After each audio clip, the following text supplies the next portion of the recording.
আড়িয়াল খাঁ নদীকে মাদারীপুরের প্রাণ বলা হয়। হরেক রকমের পেশা জড়িয়ে আছে এই নদীকে কেন্দ্র করে। প্রতি সপ্তাহের মঙ্গলবার এই নদীর তীরে বিশাল একটা হাট বসে। হাটের নাম উতরাইল হাট। হাটটা কিন্তু অনেক জনপ্রিয়। বিস্তীর্ণ এলাকার মানুষ কিন্তু এই হাটের সাথে জড়িত রয়েছে। এই যে শিবচর উপজেলা, এই শিবচর উপজেলার শিরুয়াইল ইউনিয়নে এই হাটের অবস্থান। অনেক মানুষ, প্রায় 20-25 বা তারও বেশি গ্রামের লোকজন এখানে আসে বেচাকেনা করার জন্য। নদীর তীরের একটা অংশে এই হাট বসে। যেদিন হাট বসে ওই দিনে কিন্তু অনেক মানুষজন সেখানে থাকে। হাটের যে আকৃতিটা, এটা যদি উপর থেকে দেখা যায় পাখির চোখে বা ড্রোনে যদি দেখা যায়, তাহলে ইংরেজি একটা অক্ষর যেটা এস, ওই এসের মতো দেখা যাবে। অর্থাৎ নদীটার ওই অংশটা অনেকটা এস আকৃতির মতো এঁকে বেঁকে গেছে।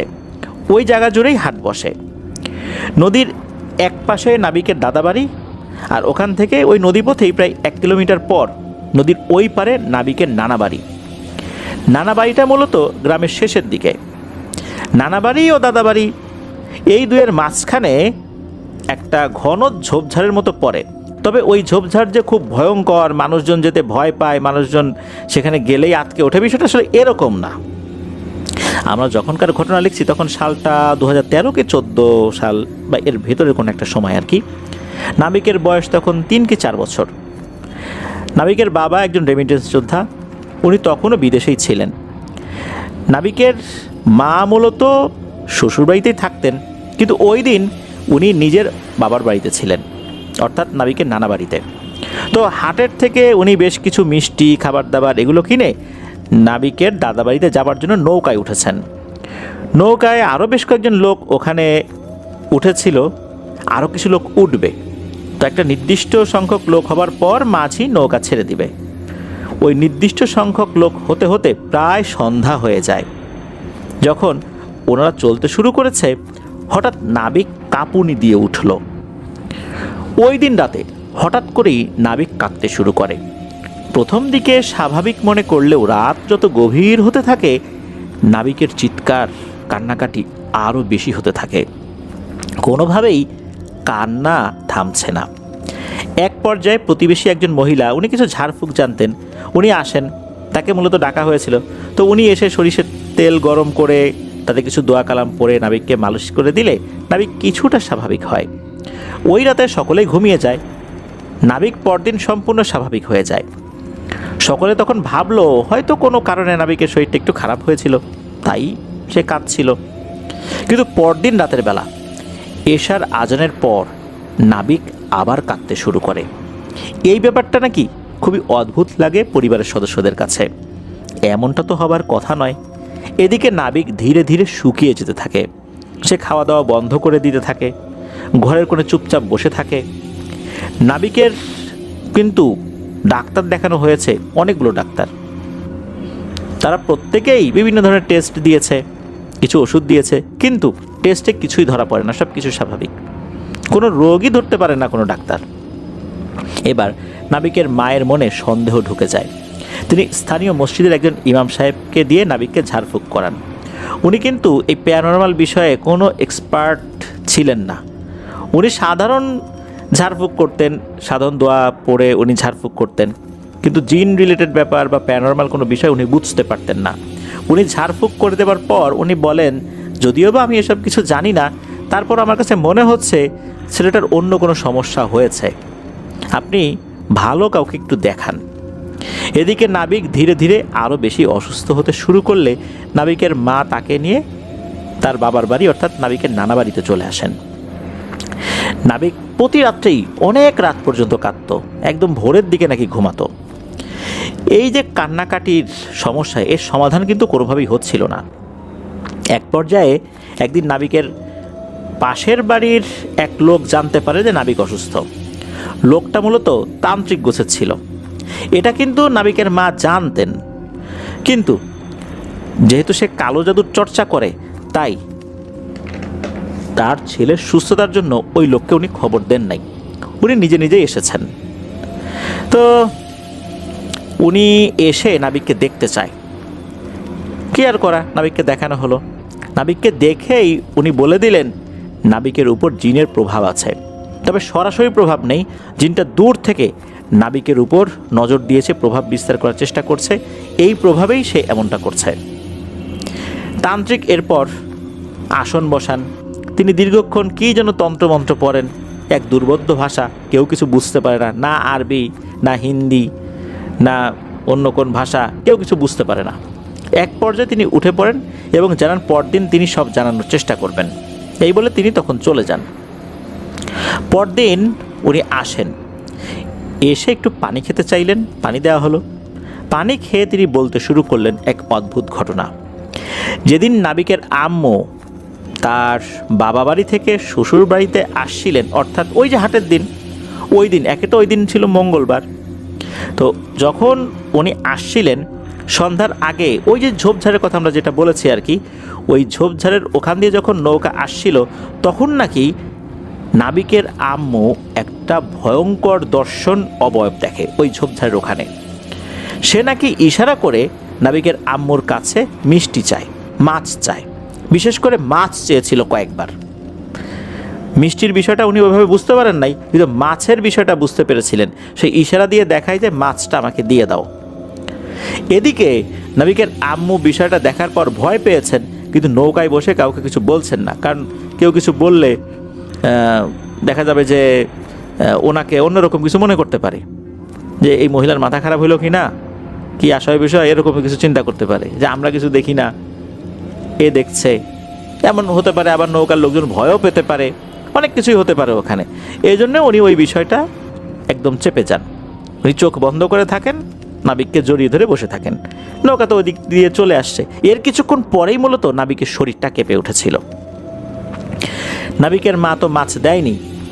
ওই সময় নাকি ওই ভয়ঙ্কর দর্শন পিশাচটা নৌকার সাথে সাথে নাবিকের বাড়িতেও চলে আসে আর নাবিকের উপর খারাপ নজর দেয়। সরাসরি তার উপর প্রভাব বিস্তার করেনি, কিন্তু যে নজরটা দিয়েছে এই নজরের কারণেই মূলত নাবিকের এই অবস্থা হয়েছে। তখন নাবিকের মা বলেন যে হ্যাঁ, বিষয়টা তো সত্য, আমি এরকম দেখছিলাম, ভয়ও পাইছিলাম, কিন্তু এই কারণে যেটা হয়েছে এটা তো আসলে আমি জানি না, আমি বুঝতে পারি নাই। এরপর তো ওই তান্ত্রিক বেশ কিছু তেল পড়া পানি পড়া দেন, তা আল্লাহর রহমতে নাবিক সুস্থ হয়ে যান। নাবিকের কিন্তু আরও একটা বড় ভাই আছে, সে বর্তমান ইন্টারমিডিয়েট অধ্যয়নরত, প্রথম বর্ষে আর কি। তো এটা ছিল ঘটনা। তো ওনাদের গ্রাম সম্পর্কে একজন দাদা আছে, তার নাম হলো বাচ্চা মিয়া। তো উনি নাকি বিভিন্ন সময় অনেক ভয়ের ঘটনা বলেন। তো ওনার কাছ থেকেই শোনা একটা ঘটনা এখন শেয়ার করব। তো ঘটনাটি আনুমানিক প্রায় 150 থেকে 200 বছর আগে। ওনাদের ওই গ্রামে একজন বুজুর্গ ব্যক্তি এসেছিলেন। ওই এলাকায় ভিন্ন ধর্মাবলম্বী লোক অনেক ছিলেন। তো তাদের মাঝে উনি ইসলাম ধর্মের দাওয়াত দেন, ধর্ম প্রচার করেন। একই সাথে ওই এলাকায় উনি 7 বিঘা পরিমাণ জমি কিনেছিলেন, যেখানে একটা মসজিদ স্থাপন করেন আর একটা কবরস্থানও ওই মসজিদ সংলগ্ন তৈরি করা হয় আর কি। উনি স্থানীয় লোকদেরকে দিনে এলেম শিক্ষা দিতে থাকেন, ছোট ছোট বাচ্চাদেরকে কোরআন শিক্ষা দিতে থাকেন। ওনার অনেক জিন ছাত্রও নাকি ছিল। উনি এই এলাকায় আসার পর আস্তে আস্তে ইসলামের প্রচার এবং প্রসার ঘটে। জিনেদের মধ্যেও উনি শিক্ষা দিতেন, ইসলাম প্রচার করতেন। এরকম নানান ধরনের আধ্যাত্মিক কাজের সাথে উনি যুক্ত ছিলেন। বার্ধক্যজনিত কারণে উনি ইন্তেকাল করেছিলেন এবং ওনার নিজের হাতে তৈরি করা মানুষের জন্য সেই কবরস্থানেই ওই বুজুর্গ ব্যক্তিকে সমাহিত করা হয়েছিল। এরপর কেটে যায় বহু বছর, অনেক বছর, কিন্তু সেই মসজিদ কবরস্থানে কিন্তু কোনো পরিবর্তন হলো না। পরিবর্তন হলো না বলতে ওটা যে পরিত্যক্ত হয়ে গেছে বিষয়টা এরকম না, এটা মানুষ আবাদ করেছে আল্লাহর রহমতে, সেটা এখনও আছে। তো এইভাবে তো বহু বছর কেটে যায়। 1980-র দশকে এক দরবেশ গোছের লোক আসলেন, চোখে চশমা, মোটা গ্লাসের, দেখে দরবেশ গোছের মনে হয়। তো উনি ওখানে আসলেন, মসজিদেই থাকতেন, কবরস্থানের যত্ন করতেন। কেউ কিছু দিলে খেতেন, না দিলে ক্ষুধার্তই থাকতেন। কারো কাছে উনি কখনো খাবার চেয়েছেন এমনটা কেউ বলতে পারবে না। ওই সময় হলো কি, হঠাৎ করে ওই এলাকায় ডাকাতের আতঙ্ক ছড়িয়ে পড়ল। মাঝে মাঝে ডাকাতি হতো, এলাকায় পাহারা বসানো হলো। তখন এই যে বাচ্চা মিয়া, উনিও ওই পাহারা দলের মধ্যে একজন ছিলেন। ওনারা মোটামুটি 15 থেকে 20 জনের মতো রেগুলার পাহারা দিতেন। তো এক রাতে পাহারা দিচ্ছিলেন এরকম কয়েকজন। ওনারা তো 4-5 জন করে করে দেখা যাচ্ছে যে এক সাইডে যেতেন, এতটা দূরে যেতেন না যাতে মূল দল থেকে ওনারা আলাদা হয়ে যেতেন। চিৎকার করে ডাক দিলে যেন অন্যরা ছুটে চলে আসতে পারে, এরকম দূরত্বে থাকতেন আর কি। এরকম 4 জনের একটা টিম একটা সাইডে গেল।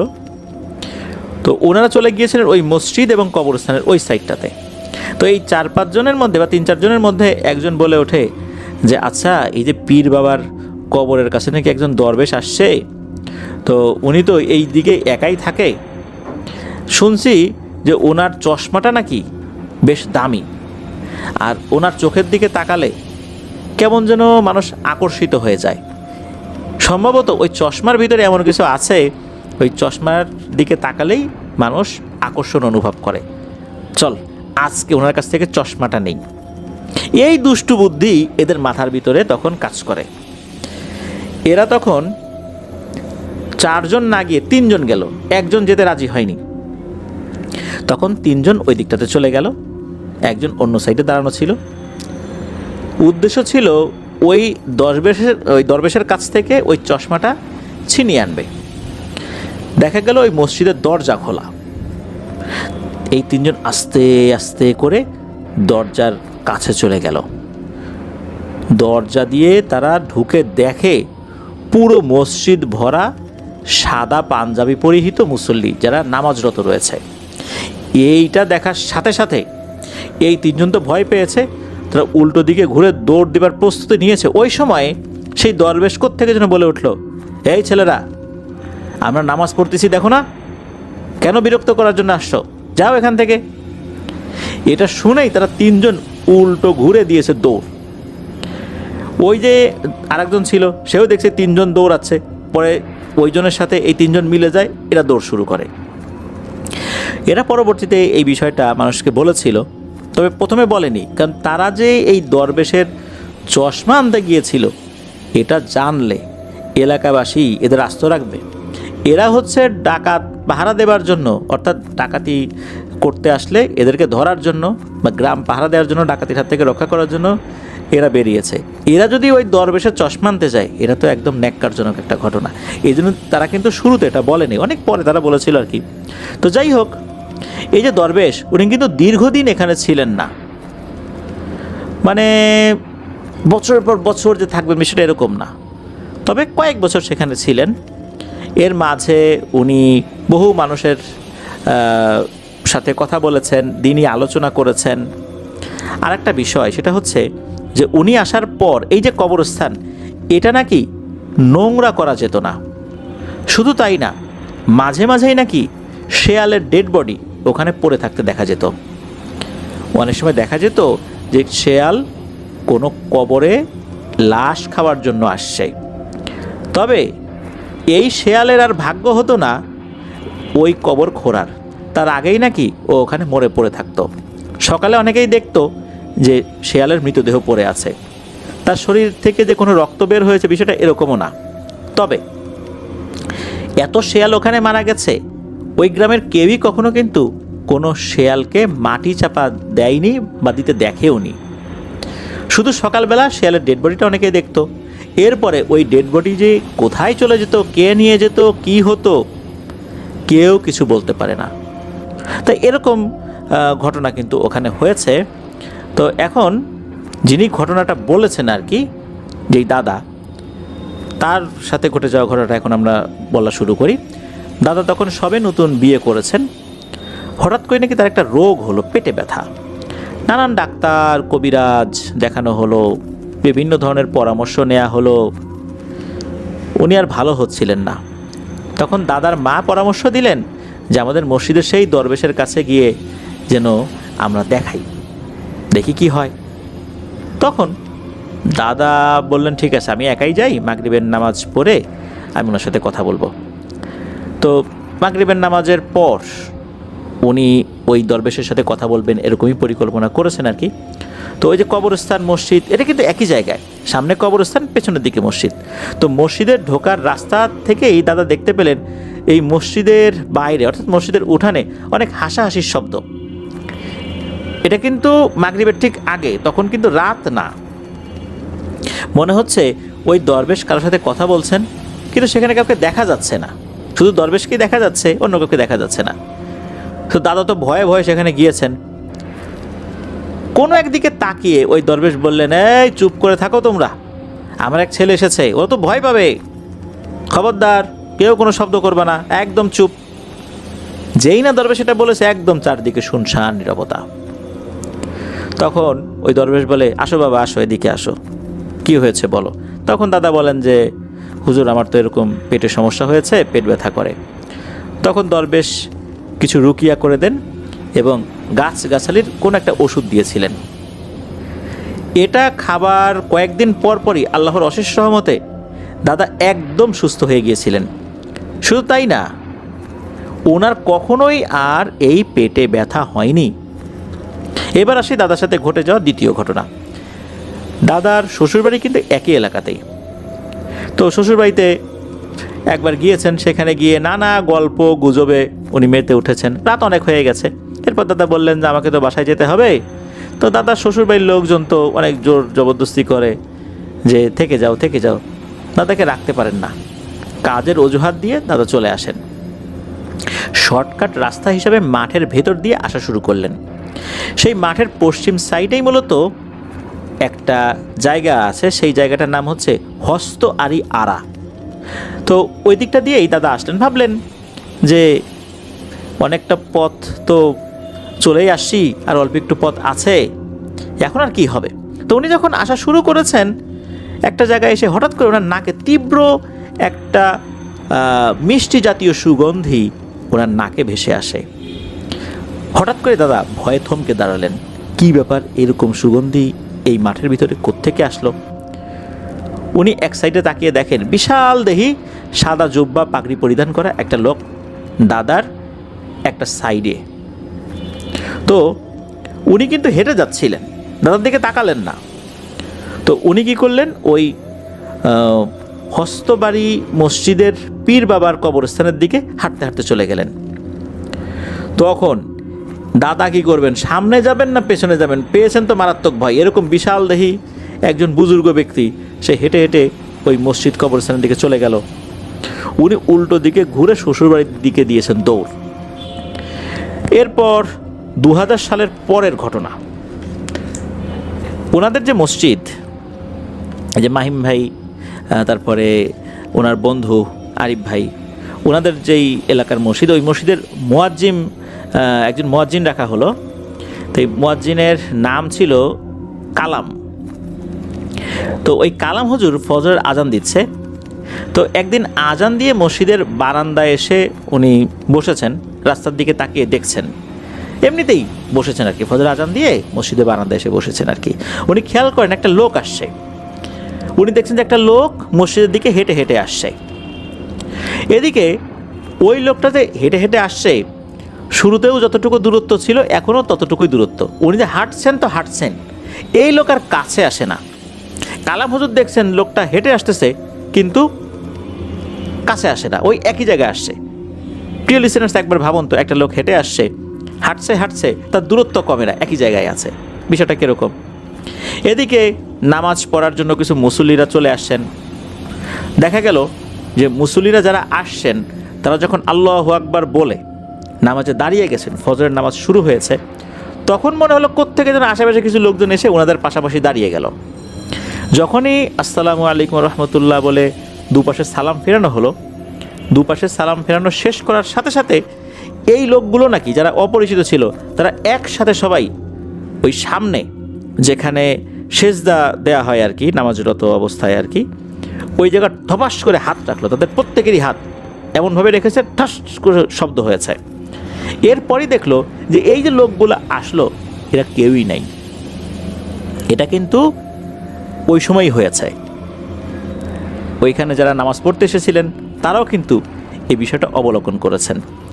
একসাথে ওরা কেন হাত দিয়ে ঠাস করে একটা শব্দ করলো, এরপর তারা ভ্যানিশ হয়ে গেল, হতে পারে এটা তাদের একটা সংকেত ছিল। তো এই ঘটনা তো ঘটলো। এরপর বিভিন্ন সময় দেখা যেত যে ওই মসজিদের আশেপাশে এমন কিছু পায়ের ছাপ, এই ছাপগুলো আসলে থাকার কথা না। এমন পায়ের ছাপ খুবই রহস্যময়। মসজিদ সুন্দর করে ঝাড়ু দেওয়া হয়েছে, মোছা হয়েছে, এরপরে রহস্যময় পায়ের ছাপ, এটা দেখা যেত, আবার সেটা ভ্যানিশ হয়ে যেত। তো এরকম কিন্তু ঘটনা ওই মসজিদে হয়েছে। তাহাজ্জুদের নামাজ পড়তে আসার সাহস কিন্তু ওই মসজিদে সবার আসলে হয় না, কারণ এমনিতেও তো ওই জায়গাটা মানুষ একটু ভয়ই পায়, অনেক জিনেদের আনাগোনা রয়েছে। এদিকে হয়েছিল কি, এই মসজিদে টিউবওয়েল চুরি করতে এসেছিল 3টা চোর। আগে কিন্তু টিউবওয়েল চুরি হতো, আগে হতো বলতে এখনও যে হয় না সেটা কিন্তু বলা যাবে না, হর হামেশাই টিউবওয়েল চুরি হয়ে যায়। শুধু টিউবওয়েল চুরি হয় না, টিউবওয়েলের লোহার পাইপ পর্যন্ত মাটি থেকে তুলে নিয়ে যায় চোরেরা। 3 চোর নাকি এই মসজিদের টিউবওয়েল আর মসজিদের যেই মোটর আছে এই মোটর চুরি করতে আসছিল। শুধু তাই না, এই টিউবওয়েলের যে পাইপ আছে এই পাইপও তুলে নিয়ে যাবে, এরকম প্রস্তুতি নিয়ে আসছিল। তো তারা প্রথমে টিউবওয়েলটা খুলেছে, টিউবওয়েল খোলার পর পাইপ তোলার কাজ শুরু করেছে। পাইপটা মোটামুটি 10 ফুটের মতো তুলে ফেলেছে আনুমানিক। ওই সময় তারা একটা কাশির শব্দ পায়, মনে হচ্ছে কেউ কাশি দিচ্ছে, কেউ আসছে। সাথে সাথে এই 3টা চোর সাইডে গিয়ে একটা ঝোপের মধ্যে লুকিয়ে পড়ে। কিছুক্ষণ পর তারা আবার বাইরে বের হয়, দেখে যে আশেপাশে কাউকে দেখা যাচ্ছে না। এসে দেখে, আরে এ কি, এতক্ষণ যে পাইপ তুললাম, আশেপাশের মাটি খুললাম, এখন তো দেখতেছি কল ঠিক আগের মতোই, কলও তো খুলে ফেলেছিলাম, সেই কলও তো দেখতেছি একদম সব কিছু আগের মতো হয়ে গেছে। ঘটনা কি, মনে হচ্ছে এখানে কিছুই হয় নাই। তখন তারা আবার এই কাজ শুরু করে। যখন আবার কল খুলেছে, পাইপটা উঠিয়েছে প্রায় 5-6 ফুট, তখন আবার একটা কাশির শব্দ শুনতে পায়। এই শব্দ শোনার পর তারা আবারও তো ওই একই জায়গায় ঝোপের মধ্যে গিয়ে লুকিয়ে পড়ে। পরে তারা বুঝতে পারে যে আশেপাশের লোকজন নাই, তারা আবার বের হয়, বের হয়ে দেখে সেই একই ঘটনা। তখন চিন্তা করে, ঘটনাটা কি, আমরা কি নেশাগ্রস্ত হয়ে পড়লাম নাকি, এরকম বারবার হচ্ছে কেন? একটু আগে পাইপ এতখানি তুলে চলে গেলাম, আবারও মনে হচ্ছে যে একদম আগের মতো হয়ে গেছে। এখানে আমরা একটা মাটিতে কোপও দেই নাই, 2বার হইল, দেখি আবার চেষ্টা করি। তারা আবার যখন চেষ্টা করবে, এমন সময় একটা গায়েবী আওয়াজ আসে যে আর যদি একবার কলের একটা নাট খোলার চেষ্টা করিস, তাহলে এমনভাবে এই কলের নিচে তোদেরকে পুঁতে দেব, তোদের লাশটা কেউ কখনো খুঁজে পাবে না। এই কথা শোনার সাথে সাথে এরা তো ওখান থেকে দৌড়ে পালিয়ে যায়। এই 3 জনের মধ্যে একজন খুব অসুস্থ হয়ে যায় এই ঘটনার পর। এতটাই অসুস্থ হয়ে গিয়েছিল ভয় পেয়ে যে সে মৃত্যুর আগে এই ঘটনাটা বলে গিয়েছিল, এবং তার কৃতকর্মের জন্য সে অনেক অনুতপ্ত হয়েছিল। এই কাজের জন্য সে খুব একটা অন্যায় কাজ করতে গেছিল, এই কাজটা করা উচিত হয় নাই। প্রিয় লিসেনার্স, ওই যে যিনি পীর সাহেব, যিনি এসেছিলেন আজ থেকে বহু বছর আগে, প্রায় 150 থেকে 200 বছর আগে, সেই বুজুর্গ পীর সাহেবের জিন ছাত্র নাকি এখনও আছে। তবে তারা বর্তমানে নাকি তাদের উপস্থিতি জানান দেয় না। 2023 সালে এই যে মাহিম এবং আরিফ, এই 2 জন কিন্তু 25শে রমজানের রাতে মসজিদে ছিলেন। তাছাড়া ওনাদের আরও বেশ কয়েকজন পরিচিত লোক ছিলেন, তারা ইতেকাফে বসেছিলেন আর কি। ওনারা যখন ইতেকাফে ছিলেন রাতের বেলা, ঘুমিয়ে গিয়েছিলেন সবাই। ওনারা নাকি বারান্দা থেকে কোরআন তেলাওয়াতের আওয়াজ শুনেছিলেন। তবে ওনারা কেউ কিন্তু বাইরে বের হবার সাহস করছিলেন না। একজন অবশ্য বাইরে বের হয়েছিলেন, গিয়ে দেখলেন ওখানে কেউ নাই। আবার যখন ভেতরে আসেন, আবার কোরআন তেলাওয়াতের আওয়াজ ওনারা শুনতে পেয়েছিলেন। পরবর্তীতে সকালবেলা আর একজন একটু মুরব্বী গোছের আর কি, যিনি ইতেকাফ ওনাদের সাথেই করছিলেন আর কি, তাকে বিষয়টা বলা হলে উনি বলেন যে হ্যাঁ, উনি নিজেও নাকি শুনেছিলেন রাতের বেলা। তবে ওই সময় উনি যদি এই বিষয়টা এই অল্প বয়স্ক বাচ্চাদেরকে বলতেন, তাহলে এরা তো আরও ভয় পেত। এই জন্য উনি ঘুমের ভান ধরে পড়েছিলেন, উনি আর সারা শব্দ করেননি। এটা ছিল ঘটনা। প্রিয় লিসেনার্স, আসলে একটা মসজিদ, আপনি চিন্তা করেন যে এমন একটা জায়গায় আজ থেকে প্রায় 150 থেকে 200 বছর আগে কোনো একজন বুজুর্গ ব্যক্তি এসেছিলেন, ওখানে ওনার কবর। এভাবে কিন্তু আমাদের উপমহাদেশের বিস্তীর্ণ এলাকায় ইসলাম প্রচার এবং প্রসার লাভ করেছে। এই বুজুর্গ ব্যক্তিরা কোথা থেকে এসেছিলেন, তাদের কবর কোথায় হয়ে গেছে, তাদের পরিবার পরিজন কোথায়, শুধু দিন প্রচারের জন্য নিজেদের পরিবার পরিজন সব কিছু ছিন্ন করে দূরে চলে আসছেন। তাদের পরিবারের লোকজন হয়তো বা জানেও না যে তারা কোথায় চলে গেছেন। তারাও তাদের পরিবারের সদস্যদেরকে হাসি মুখে বিদায় দিয়েছেন আল্লাহর সন্তুষ্টির জন্য। কত দূর দেশ থেকে তারা আসছেন, ইসলাম প্রচার করেছেন। তাদের কবরগুলো বিভিন্ন জায়গায় ছড়িয়ে ছিটিয়ে রয়েছে। আমরা যদি বড় বড় বুজুর্গদের কথা চিন্তা করি, খান জাহান আলী রহমতুল্লাহ আলাই, শাহজালাল রহমতুল্লাহ আলাই, শাহ পরান রহমতুল্লাহ আলাই, এরকম আরও অনেক বুজুর্গ ব্যক্তিরা রয়েছেন যারা ইসলাম প্রচারের জন্য নিজেদের জীবনকে উৎসর্গ করেছেন।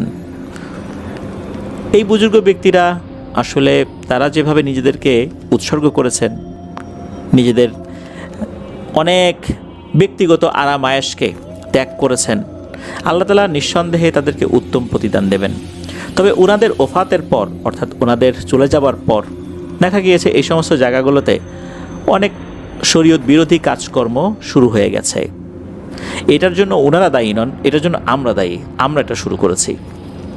এটার জন্য আল্লাহ তাআলা আমাদেরকে ধরবেন, ওনাদেরকে না। কারণ ওনাদের জীবদ্দশায় কিন্তু ওনারা এই কাজগুলো করে যান নাই। ওনারা এমন বড় মাপের বুজুর্গ ব্যক্তি ছিলেন, ওনারা শরীয়তের বিন্দু মাত্র ত্রুটি বিচ্যুতি মানতে পারতেন না। সুন্নতকে ওনারা আঁকড়ে ধরার চেষ্টা করতেন, বেদাতকে ওনারা ছুঁড়ে ফেলে দিতেন। কিন্তু ওনাদের ওফাতের পর আস্তে আস্তে দেখা যাচ্ছে যে যখন কয়েকশো বছর পার হয়ে গেছে, তখন তো ওনাদের মূল ধারার ব্যক্তিবর্গরা তারাও তো পৃথিবী থেকে বিদায় নিয়ে চলে গেছেন। তখন আস্তে আস্তে মানুষের মধ্যে বিভ্রান্তি ঢুকে গেছে। এভাবেই কিন্তু পীর মাশায়েখদের কবরগুলো একটা মাজারে রূপান্তরিত হয়েছে এবং সেখানে বিভিন্ন ধরনের শরীয়ত বিরোধী